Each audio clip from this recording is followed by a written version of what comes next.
Porque como o parto, ele foi para dentro dos hospitais, ele foi institucionalizado, ele foi colocado ali como a mulher, uma máquina, né, de ter filhos, que precisa de ajustes. Sim. Então, Motor, né? O motor exatamente. Então é naturalizado essas condutas, mesmo que as mulheres não percebam, né? Muitas não percebem. Oi, amiga! Voltamos com o nosso podcast Preferido.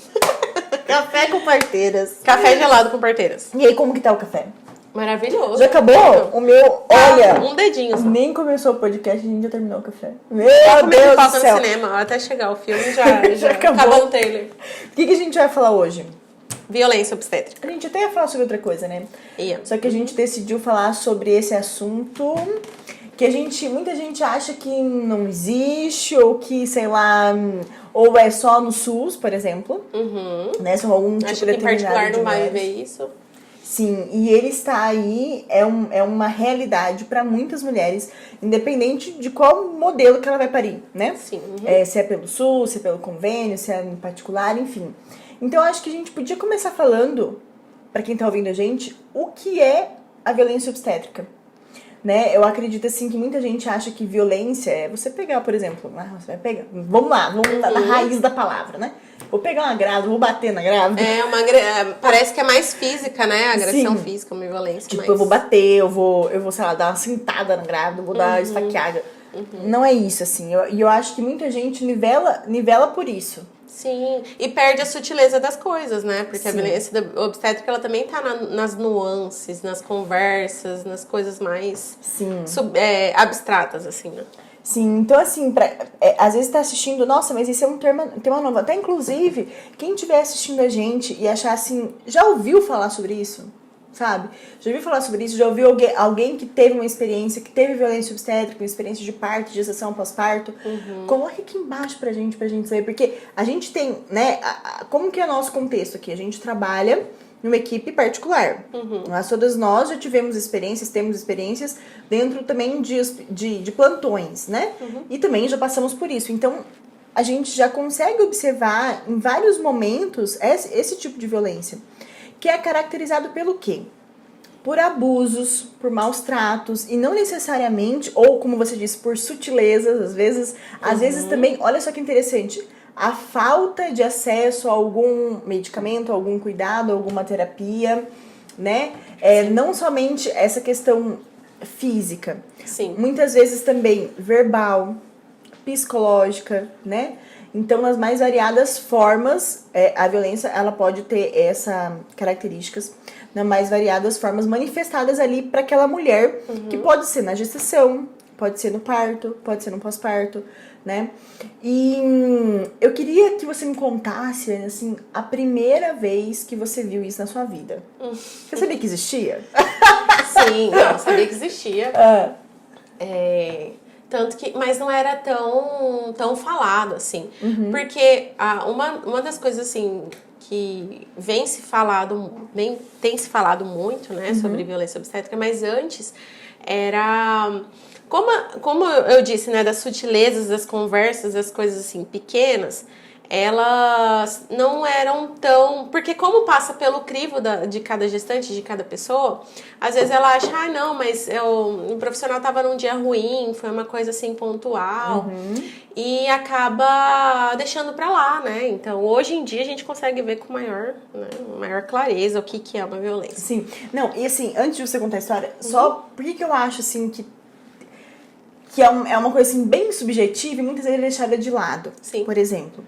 Porque muita gente confunde, como a gente mesma disse, em relação à violência só algo físico, mas também porque nós estamos dentro de um sistema obstétrico, que tem o quê? O médico como centro do cuidado, né? Então, quando a gente pensa assim, quantas mulheres a gente já viu sofrendo violência, no final de tudo, quando a gente tá assim, ó, de queixo caído, pensando, meu Deus, que é isso que eu vivi aqui? A mulher olha pro profissional e fala assim, muito obrigada, doutor. O senhor salvou a minha vida. Salvou a vida do meu bebê. Se não fosse você aqui, eu não conseguiria. Então, por que as pessoas se confundem? Porque essa violência, ela está... que de certa forma já é uma violência, né? Ela está dentro de um sistema em que tem uma pessoa que tem tanto poder sobre ela, sobre o parto, sobre assistência ao parto, que a gente já viu, inclusive, médicos falando, se você não parar de gritar, eu não vou atender mais você. Né? Eu vou embora. Nossa, isso é muito comum na parte de fazer sutura, de laceração. Então, você não vai deixar eu fazer? Então eu vou sair, vai ficar tudo torto, não vou fazer mais e ameaça largar a mão. Exatamente. Porque, nossa, você sabe, né, amiga? É um momento super sensível. Eu acho nossa, que eu não gosto nem que pega no meu cheiro, gente. Não deixa avaliado. Deixa que eu avalio, deixa que tá tudo bem. Porque arde, dói, é desconfortável. Sim, super desconfortável. E nessa hora que a mulher vai mostrar, né, que tá doendo e tudo, e ela é censurada. Eu acho que essa é uma palavra bem importante. As mulheres são censuradas. Então, eu acho que por que as pessoas confundem? Justamente por conta disso. Porque está dentro de um sistema que protege o médico. Porque por mais que ele faça um monte de coisa, não, mas ele é um médico. Então isso existe uma proteção desse sistema, né? De que o médico, imagina, ele não vai fazer isso. Ele é a pessoa que tem mais poder ali. Como que eu vou... Eu acho que até muitas mulheres acabam pensando nisso. Como que eu vou atrás de reivindicar os meus direitos, de reclamar? Eu não vou ser ouvida, porque o médico ali é a pessoa que tem mais poder, né? Sim. Então muita gente confunde e aí se esconde, né? Se esconde o tempo todo, a vida toda nesse trauma, né? Nessa experiência que causou um trauma. Mas conta, vai, como que foi a primeira vez que teve contato? Não, aquela que vai fazendo vários adendos antes de contar a conversa. Claro. Mas eu acho que uma coisa importante que é quando as mulheres resolvem falar sobre as violências que elas viveram, que às vezes a mulher ficou sozinha lá naquele momento, né? Isso já caracteriza uma violência, né? Não ter acompanhante, por exemplo. Quando elas resolvem falar, as pessoas já vão julgar por que você não falou antes, por que você, né, enfim, não foi atrás, por que você não denunciou. E se assemelha muito a pessoas que sofreram violências de várias outras áreas, né? Sim. Uma violência doméstica, uma violência... Isso entra em muitas questões, assim, né? Da mulher segurar aquilo e não querer falar pra ninguém, né? Fica com vergonha, fica... E também, assim, na parte obstétrica, fala assim... mas o seu bebê nasceu. Ele tá bem. Por que isso vai ir atrás disso? Exatamente. Né? E as mulheres, elas se silenciam. E... isso parte do meu coração, assim, muitas questões. Mas enfim, voltando pra história. Começando a história. Voltando pro início da foi história. meu primeiro emprego e como enfermeira obstétrica, né? Aí eu tava trabalhando e foi, acho que um dos primeiros partos que eu acompanhei nesse hospital. E entrei na sala, tudo, já tinha ouvido falar sobre esse profissional, que era um médico, né? Sobre como ele tratava as pacientes e tudo mais, mas eu nunca tinha visto nada. Aí quando eu entrei na sala, ele começou a falar, ser um pouco agressivo assim com a gestante, né? Ela já era, acho que o terceiro filho dela. E a gente sabe que uma multípara, ou seja, né, já tá no terceiro parto normal, né, o dela. Quando alguma coisa não flui, tem alguma coisa de errado acontecendo, né? Sim. Porque as múltiplas a gente espera um parto mais rápido, um parto que flui bem, né? Tranquilo. E o dela não estava fluindo bem. E aí começaram as violências, né? Começaram as formas mais rudes dele falar com ela. Em determinado momento, ele colocou ela na posição litotômica, deitou ela, né, e tudo. E começou aquele parto instrumental, né? Colocou campo, colocou tudo. E... se fosse por aí, só por aí, a gente entende que numa intercorrência a gente precisa tomar condutas, né? Então, tudo bem. Mas aí começaram o tipo de violência verbal, assim. Então, ele falava pra ela, você tem 2? Aí ela, 2 o quê? Filhos, eu tenho e tal. Aí ele, não, 2 neurônios. Você não tá entendendo o que eu tô falando pra você? Aí, pessoas de dentro da sala rindo, sabe? Aí eu fui ficando um pouco assustada com a situação, que eu nunca tinha visto, né? E ele começou a falar um monte de coisa. Você não sabe fazer força, você não consegue, você não dá conta. Colocava a mão no períneo, né? E tentava, enfim. E fazendo Cristeller, então várias outras coisas que aconteceram. E ele sempre falando pra ela, você não consegue fazer força. E no final, A mulher exausta. Aí ele falou assim, eu não acredito que você, uma mulher que já pariu 2 vezes, vai fazer eu entrar no centro cirúrgico pra te cortar e fazer uma cesárea. Nossa. Eu não acredito que você vai fazer eu trocar de roupa pra ir pro centro cirúrgico pra tirar essa criança, porque você não consegue. Aí, nossa, eu me arrepiei, assim, e eu saí da sala. Eu fiquei, assim, né, chocada com a situação. Aí eu saí da sala e fiquei lá fora, assim, né, meio que tentando entender o que estava acontecendo. É real, né, aquele choque. E quando eu saí, a minha chefe estava comigo dentro da sala. E aí ela saiu atrás de mim e falou assim, você vai voltar lá e você vai terminar de acompanhar o parto até ir pro centro cirúrgico e tudo mais. E ela fez isso num tom de obrigação, assim, deu... Você tem que ir. Então, e eu lá sentindo que eu tava sendo conivente com aquilo. Sim.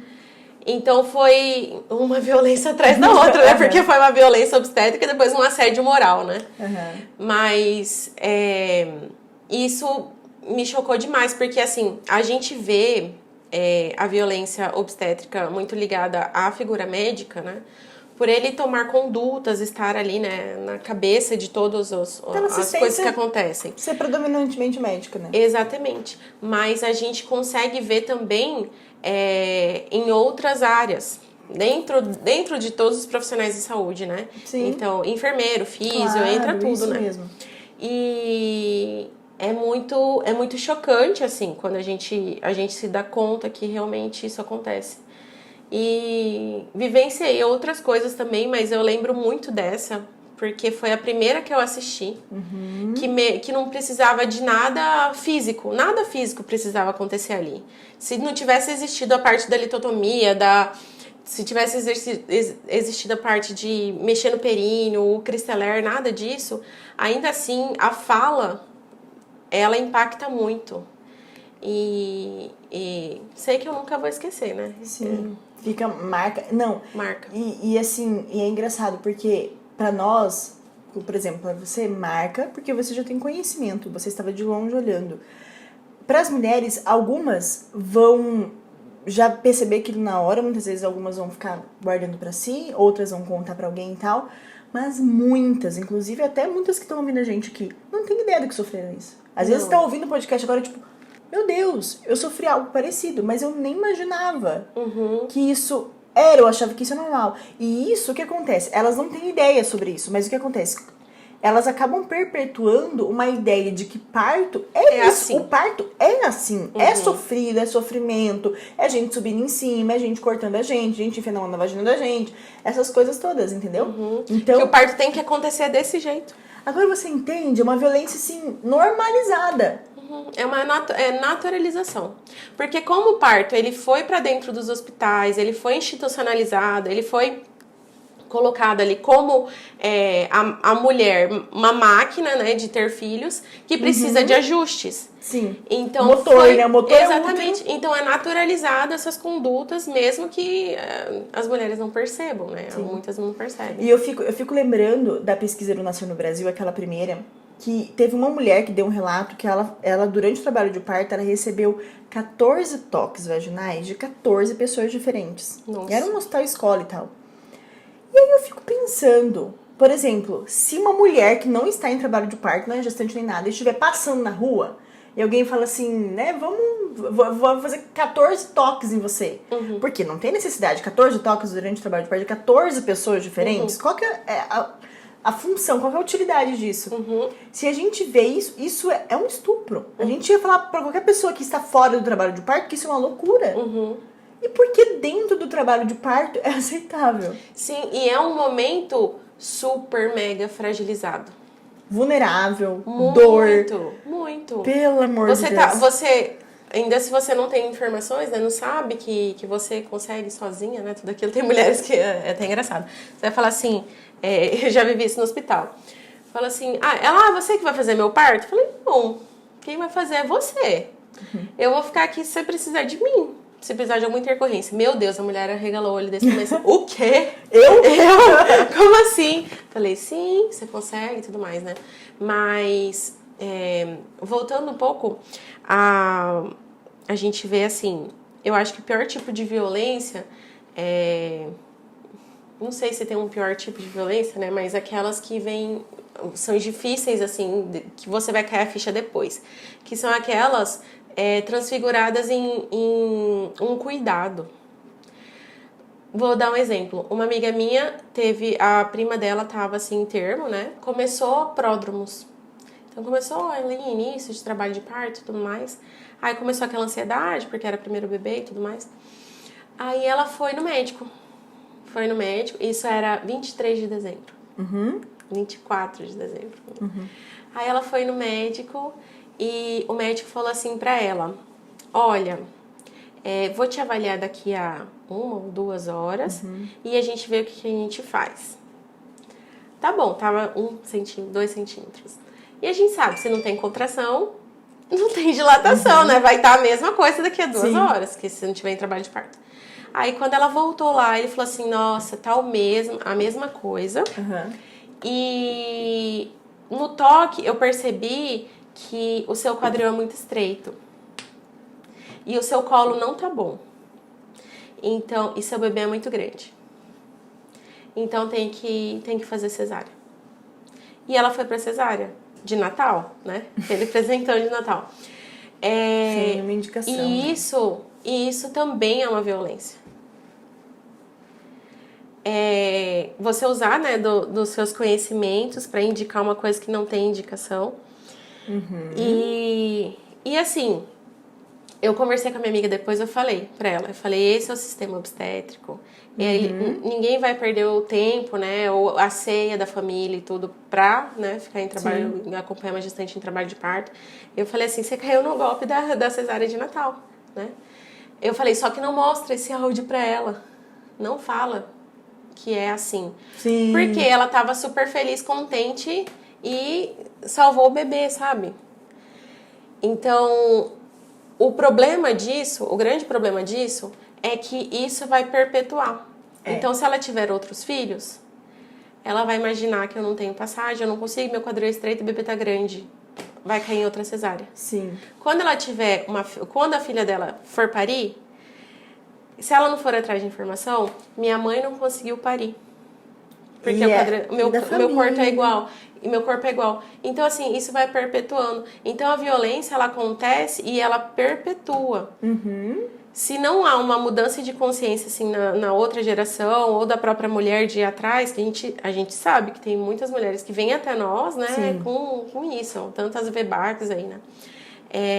Mas se ela não for atrás disso, vai perpetuando e a violência vai... E é por isso que é importante a gente falar disso hoje, né? Por isso que é importante a gente falar sobre esse tema. Porque, assim, eu acho que tudo começa... Às vezes a gente acha assim, nossa, então... né? A gente às vezes até ouve assim, nossa, eu revoltei, eu tô com meu coração amargurado, o que eu vou fazer agora? Meu Deus, eu tô grávida, eu não quero passar por isso, nossa, como que eu vou mudar um sistema obstétrico? É muito difícil, é um sistema. Sim. É um jeito de pensar, um jeito de agir normalizado, né? Então, assim, eu acredito que a gente deve focar no que a gente tem controle, que é o que a gente pode fazer, né? O que é eu, você, o que é cada gestante. Então, assim, por isso é importante a gente falar disso, né? A gente tá fazendo a nossa parte, né? Produzindo conteúdo, trazendo informação para essas mulheres e elas entendendo, eu acho que o primeiro passo, que como você disse, que elas são protagonistas, né?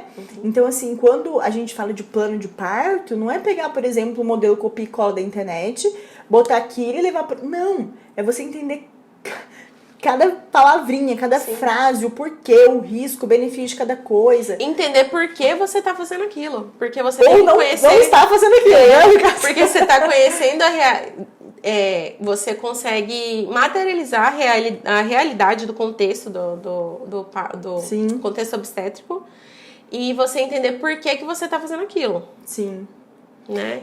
Quais são as coisas que você vai se deparar a hora que você for para o hospital, por exemplo. Sim, não só ela também, mas como acompanhante. Então, por isso, a gente sempre fala que na melhorar informação certa no tempo certo. Então, a mulher buscar informação naquela idade estacional, pegar essa informação, levar para o acompanhante que vai estar junto com ela, de escolha dela, que ela tem direito, né? E ambos estudarem. Por quê? Porque a chance, muitas vezes, dessa mulher ir para um sistema que tem violência obstétrica é grande. Mas só que o que acontece? Aí a mulher já vai estar munida, né? E é munida com a arma, né? Com a arma da informação. Esse dia das minhas filhas falaram assim, eu vou sair, porque lá em casa a gente reza o terço, né? E aí, eu acho que elas ouviram, acho que a avó também ouve Canção Nova e fala assim, porque o terço é uma arma, né, e tal, porque uma fala... Gente, agora elas falam que o terço é arma. Que arma que nós vamos usar aqui? Então, no caso aqui, a arma é informação. No sentido do quê? Da mulher se defender. Então, eu consigo me defender a partir da informação que eu tenho, né, que é algo que eu desenvolvo, que eu vou atrás ao longo da gestação. A informação também, olha que interessante, vai dar aquela base teórica para ela fazer as escolhas. Tanto, por exemplo, eu quero tal procedimento, eu não quero tal procedimento. Tanto de escolha da equipe. Sim. Né? Então, a gente já acompanhou gestantes, a gente tá até conversando ontem sobre isso, né? Que passaram por vários profissionais e ela mesma olhou, viu a situação que aconteceu ali com ela. Não, isso aqui não tá de acordo com o que eu quero, com o que eu acredito. Pronto, foi para outro profissional. Né? Viu? Isso aqui não dá. E aí ela foi até ela encontrar. É porque a informação, ela é um óculos. A hora que você coloca esse óculos, assim, que você tá munida das informações necessárias para a escolha de um profissional, para saber como que você quer o parto, para saber o jeito que você quer, você não consegue mais tirar o óculos. Não desvê, entendeu? Não desvê, exatamente. É verdade. E você começa a ter um olhar mais crítico para várias questões ao seu redor. Então, várias mulheres que vieram aqui, hoje em dia, pensa, as grávidas, né, que vêm, pensa, mas qual que foi a indicação da minha mãe, por exemplo? Da minha irmã? Por que aconteceu desse jeito? Aí ela já começa a cair a grande ficha, né, de como é o sistema. Porque até então, se ela não busca nenhum tipo de informação, vai sendo levada, né? Sim. E muitas passam por isso, por exemplo, isso aconteceu com a minha mãe e com a minha irmã. Ela se descobriu tanto nesse mundo da informação que ela fala assim, não, eu vou ter que ir atrás. Eu vou atrás, eu sou a protagonista, eu estou fazendo o meu parto, né? Começa desde a gestação, né? Então, acredito que essa é a grande chave, essa é a esperança desse podcast. E a gente pode pensar assim, nossa, mas, meu Deus, mas isso é um caminho muito difícil.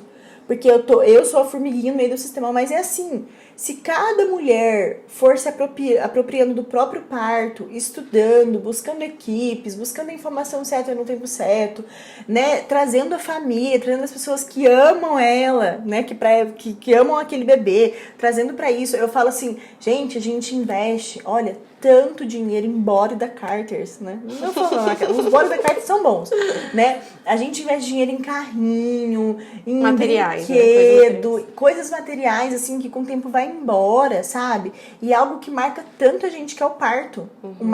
O parto, ele tem marcas pro resto da vida. Sim. Eu lembro, eu tenho uma entrevista com a minha mãe, que tinha 72 anos, que toda a vida que ela falava do parto, ela chorava, porque marcou ela profundamente as violências. Marcaram ela profundamente. Então, assim, é como se... É claro que a gente não quer jogar toda a culpa na mulher, não existe isso de jogar a culpa na mulher, mas você entende que a mulher, ela tem esse protagonismo. Então, assim, se ela tem esse poder de escolher, de dedicar tempo pra estudar, pra ir atrás, pra escolher equipe, né, isso é muito importante, isso vai trazer resultado lá na frente. É claro que nem tudo está nas nossas mãos. Quantas mulheres também que já estudaram, que se prepararam e que acabaram também caindo numa violência obstétrica, né? Mas eu acho que a gente não deve focar no todo, no que a gente não tem controle, mas focar no que a gente tem controle. Porque né? ainda não é uma realidade, né? A obstetrícia, ela evoluiu pra caramba, né? Se a gente observar uns 10 anos pra cá, mudou muito. 10 pro zero. Né? Pro zero onde a gente está hoje. Exatamente. Mas mudou muito já a obstetrícia, a pediatria. Sim. Mas... ainda não é uma realidade uma mulher ir despreocupada, por exemplo, no hospital e vai ter um tipo de tratamento que ela tá esperando, né? Sim. Ou fazendo um plano de guerra, né? Já viu como que é os planos de parto? Eu não quero que me corte, eu não quero que sobe em cima de mim, eu não quero que faça mal ao meu bebê, eu não quero que tire meu bebê de perto de mim, eu não quero... Gente, uma vez uma aluna minha da comunidade disse, Laura, eu olhei para um plano de parto e pensei, isso aqui é um plano de guerra. Eu não quero, parece que eu estou o tempo todo me defendendo. Sim. Engraçado que quando os bichos da gente param na cara da gente, tá parindo normal um canto, porque até os bichos, menino. Até os bichos, assim, e a mulher, e a gente já conversou uma vez sobre isso, né, nos áudios do WhatsApp. Parece que quando, principalmente as pessoas que já estão bem habituadas com a violência obstétrica, parece que quando vê uma mulher tendo contrações, ou vocalizando, ou de fato ali no seu limite, parece que tem uma coisa assim de tipo... Por que tá fazendo isso? Por que tá gemendo? Por que tá sentindo, na hora de fazer, foi bom, e na hora de sentir, de parir o menino tá sentindo dor? Como se tivesse algo assim, um pouco até de perversão, sabe? Então, assim, essa pra mim são as piores. Sabe, assim, de muitas vezes, eu tenho que cortar a mulher, eu vou cortar a mulher porque ela quer que não corte. Primeiro caso de violência, eu não contei, né? Que eu lembro, porque eu acho que eu já tinha visto vários antes, mas o primeiro que eu vi foi isso, a mulher chegou, tinha plano de parto, já era uma mulher assim, eu achei... Esclarecida. Nossa, eu achei maravilhoso, era um dos primeiros partos que eu assisti, eu era aluna ainda da obstetrícia, e ela chegou assim, tão maravilhosa, sentindo a contração, e vocalizava. E o trabalho de parto, lembro que ela tava nua. Eu nunca vi uma mulher nua em trabalho de parto. Era tudo camisola, tapada e tudo preso e tal. E ela completamente entregue. E as pessoas, tipo... Estranhando. Estranho, uma mulher tão livre. Tão livre, parindo, que coisa mais louca, né? E aí ela colocou no plano de parto que ela não queria episio. Não queria episiotomia de jeito nenhum. Não queria corte na vagina e tal. E aí o médico... pegou e falou assim, né? Eu vi que ele ficou com aquilo, você não quer? Mas quem manda no parto sou eu. Então virou... Um jogo de poder. No momento do bebê nascer, assim, ele fez a epísia, ela, não quero, não. Foi assim, você já pensou? Nossa. Não quero, não, fez. E aí depois eu vi nas conversas de corredores, né, que a gente já conhece muito bem, ele falou, não, eu fiz porque quem manda no parto sou eu. Ela veio com essa história de que não era pra fazer, mas eu fiz, quem manda no parto sou eu. Entendeu? Então, assim, como é que pode, né? Nossa, então, assim, isso machuca muita gente. E mais do que nós profissionais, as mulheres também. Então, Ana, só pra encerrar aqui, dizer pra quem tá assistindo a gente, tá chocado, passado. Não, eu fiquei aqui. Quem tá chocado, passado. Fala aí do fundo do coração, assim, se você... Vamos supor, se você estivesse ouvindo esse podcast, o que você falaria pra você mesma, assim? Pra minimizar o risco de passar por uma violência, sabe? Algo bem prático que ela pode fazer hoje pra ela minimizar esse risco. Depois de assistir, de assistir esse podcast. Inclusive, vai estar no Spotify, esse podcast, vai estar no YouTube, entendeu? Pra quiser ver a gente tomando café, que já acabou faz hora. Acabou antes de começar o café. Mas tudo bem. Tá disponível, né? Tá. Ai, amiga, é o que a gente falou. Estudar, né? Porque você falou lindamente, porque tem coisas que não tá no nosso controle. Ainda não é uma realidade a gente entrar no sistema obstétrico e ficar despreocupado com relação a não sofrer violências. Então, eu acho que estudar e escolher bem uma equipe. Porque é nadar contra a corrente. Mas, assim, é possível. É possível. A gente tem esperança, assim, que mesmo que o nosso trabalho seja de formiguinha, mas ainda assim a gente alcança muitas mulheres. E muitas mulheres que pariram com a gente tem exemplos, né? Que hoje são doulas, né? Porque se apaixonaram por aquilo e quer que outras mulheres tenham uma experiência tão boa quanto. Sim. Ou passaram por uma experiência ruim, tiveram uma boa, ou passaram por uma experiência muito ruim e falaram, não, as pessoas não podem passar por isso, porque isso é uma loucura, né? Sim. Né? Eu até escrevi aqui pra não deixar de esquecer de falar pra vocês, né? Essa reflexão, o que vale mais? O que vale mais? Viver uma violência obstétrica ou viver um parto respeitoso, né? O que tem... Como se tivesse, né, um peso pra colocar, mas o que você que tá ouvindo a gente, o que nós aqui que estamos atendendo gestantes, o que vai valer mais pra essa mulher, né? A minha saída também é essa, se tornar uma CDF do parto. Porque, por exemplo, eu já casei. Quando eu casei, a gente quer o quê? Os melhores fornecedores, a gente quer também uma experiência de parto, de festa, de casamento maravilhosa. Pra isso, a gente vai atrás dos melhores, ou no melhor da nossa circunstância. A gente não pode pagar o mais caro, a gente vai atrás do melhor do que a gente pode pagar, não é? E pra que paparia diferente, meu Deus do céu? Qualquer um vale, qualquer hospital que aceita plano vale, sabe? Eu acho que é uma inversão de valores aí muito forte. E é pra sempre. É pra sempre. Sempre. Muitas mulheres que viveram uma violência, às vezes têm até dificuldade de conexão com o próprio filho.